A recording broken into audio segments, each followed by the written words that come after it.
কালি কৈছে যে সম্পূৰ্ণ বিধ্বস্ত হ'ব।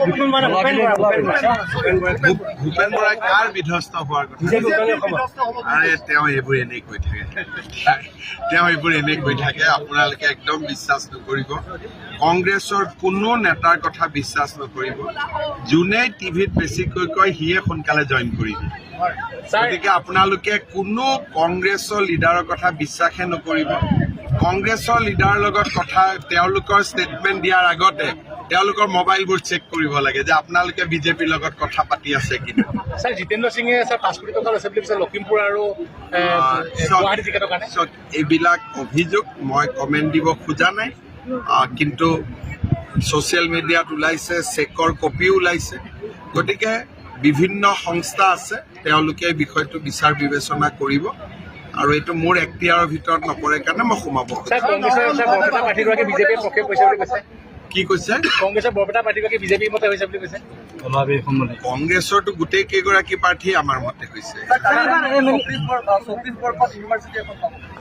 কাৰ্বি আংলঙত 24 চনত আমি এখন ৰাজ্যিক ইউনিভাৰ্চিটি কাৰ্বি আংলঙত আমি আৰম্ভ কৰাৰ কথা ভাবি আছো। স্যাৰ লাহৰীঘাটত কালি ভূপেন বৰাই কৈছে যে নগাঁও সমষ্টিৰ নিৰ্বাচনী প্ৰেক্ষাপটে অসমৰ 14টা লোকসভা সমষ্টিৰ তেওঁ কালি অদ্ভুত কি কথা ক'লে মই নাজানো। তেওঁ লাহৰীঘাটত কালি ইফতাৰ কৰিছিল আৰু লাহৰীঘাটত ইফতাৰ কৰি ক'লে যে লাহৰীঘাটে যি সিদ্ধান্ত লয় সেইটোৱে উজনি অসমীয়া সিদ্ধান্ত। মইতো বুজি নাপালো। মৰিগাঁও বা লাহৰীঘাটত ইফতাৰত লোৱা সিদ্ধান্ত এটা যোৰহাট শিৱসাগৰৰ মানুহে কিয় মানিব? এইটো আপোনালোকে ভূপেন বৰাকে সুধিব। একচুৱেলি ভূপেন বৰাইও কি কৈ থাকে তেওঁ ইফাল সিফাল দুই কুল ৰক্ষা কৰি ক'ব লাগে। গতিকে তেওঁ মাজে মাজে কিবা কিবি কৈ থাকে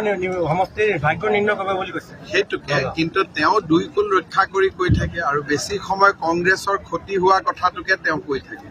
কাৰণ লাহৰীঘাটত ইফতাৰত কোৱা কথা এটা যোৰহাটৰ মানুহে কিয় শুনিব, শিৱসাগৰৰ মানুহে কিয় শুনিব? তেওঁ কৈছে যে আমি য'ত থিয় হৈ আছো বা মধ্য অসমীয়া লোৱা সিদ্ধান্ত এটাই উজনি অসমত শুনিব।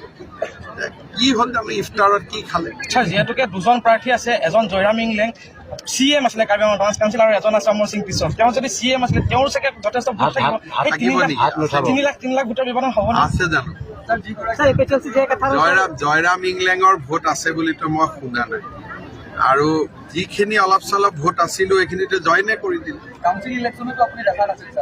কাউন্সিল ইলেকশ্যনতো তেওঁতো ঘৰৰ পৰাই ওলোৱা নাছিল।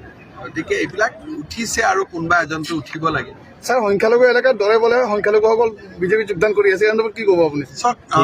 আমাৰ চৰকাৰৰ দিনত সংখ্যালঘুসকলৰ প্ৰতিও কোনো অন্যায় হোৱা নাই। আমি সকলোৰে কাৰণে সমানে কাম কৰি আছো। গতিকে তেওঁলোক যিমানে বিজেপি দলত আহে নৰেন্দ্ৰ মোদী ডাঙৰীয়াৰ উন্নয়নৰ প্ৰক্ৰিয়াটোত অংশ ল'ব পাৰিব আৰু দূৰে দূৰে থাকিলে দূৰে দূৰে থাকিব লাগিব। সেইকাৰণে মই ভাবোঁ যে যদি কোনোবাই যোগদান কৰিছে এইটো ভাল কথা। আমিতো সকলোকে বিচাৰোঁ সবকা সাথ সবকা বিশ্বাস। আমিনুল ইছলামে হৰুৱাব পাৰে, হৰুৱাব নোৱাৰিব পাৰে, মই নাজানো।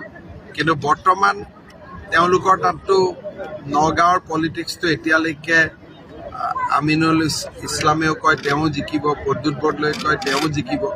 কিন্তু আপোনালোকে টিভিত পেপাৰত মানুহৰ লগত কথা পাতিলে দেখিব যে এইবাৰ নগাঁও আসনখন সুৰেশ বৰাই পাব বিজেপিৰ পৰা। নগাঁও মৰিগাঁও অঞ্চলত একমাত্ৰ ইছ্যুটো মাথাউৰিটো চাপি আহিলে চব কাম হয়।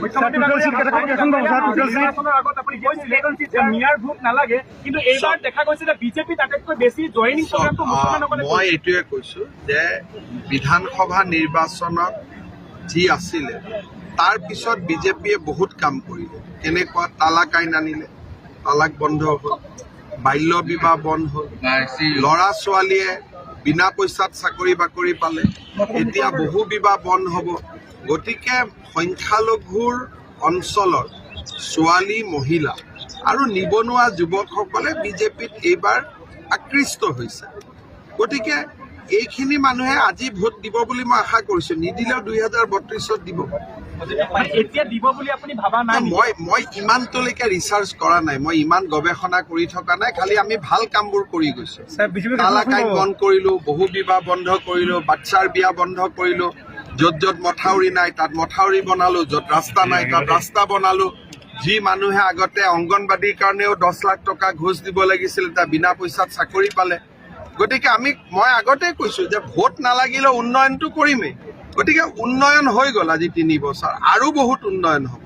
কিন্তু এইটো কথা ঠিক যে সংখ্যালঘু অঞ্চলৰ মহিলা আৰু ছোৱালীবিলাকৰ দোৱা এইবাৰ আমাৰ লগত ভোট আছে নে নাই মইতো ক'ব নোৱাৰো। এইবাৰ ভাল ঘোষণা কৰিছো যে যিমান ছোৱালী মেট্ৰিক পাছ কৰিব, কলেজত নাম ল'লে 10,000 টকা, যদি ডিগ্ৰীত নাম লগায় 12,500, আৰু পোষ্ট গ্ৰেজুৱেটৰ নাম লগালে 25,000 টকা চৰকাৰে।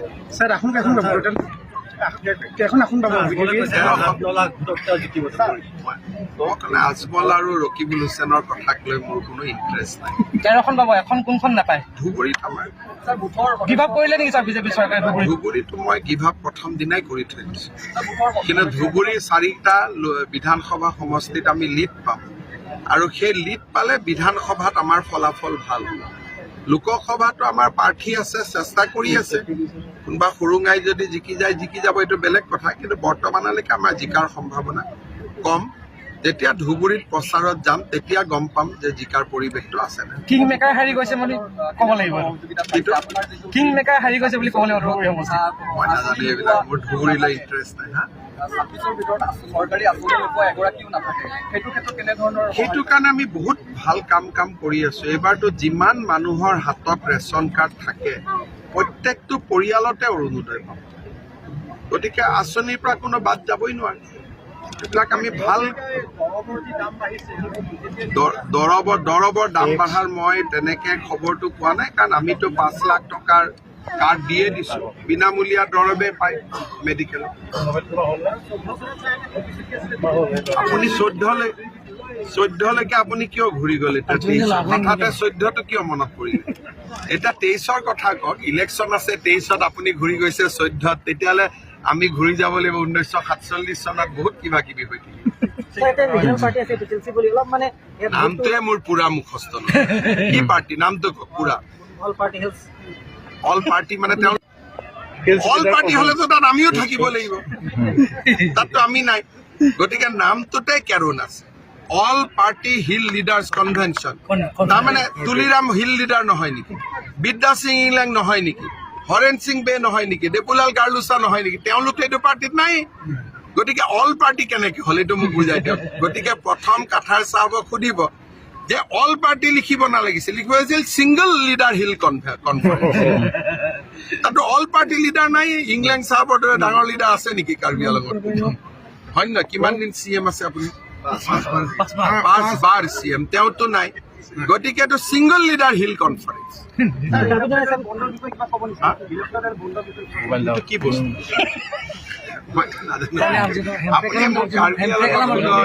কাৰ্বি আংলঙত ৰাস্তা কি আছে, ইউনিভাৰ্চিটি ডাঙৰ ডাঙৰ কথাত কিয় গৈছে? আমিতো আধাৰ বেপাৰী জাহাজৰ মূল নাপাওঁ।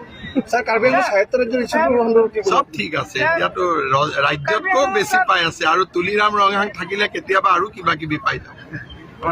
আৰ্টিকল 244A তুলিৰাম ৰঙাঙে প্ৰধানমন্ত্ৰীক লগ পালে এইটো দাবী দি আছে, আৰু সজোৰে দাবী দি আছে। হয় নহয়? ৰাষ্ট্ৰপতিকো দিছে, প্ৰধানমন্ত্ৰীকো দিছে। তুলিৰাম ৰঙাঙে একদম 244A দাবী দিয়ে আছে পুৰা, আৰু আমিতো আছো। কাৰ্বি আংলঙৰ ৰাইজৰ কাৰণে ভালেই হ'ব, ৰাইজে বিচৰা মনৰ দাবী এটা। সাংবাদিকৰ কাৰণে কিবা কিবি কৰি দিয়ে।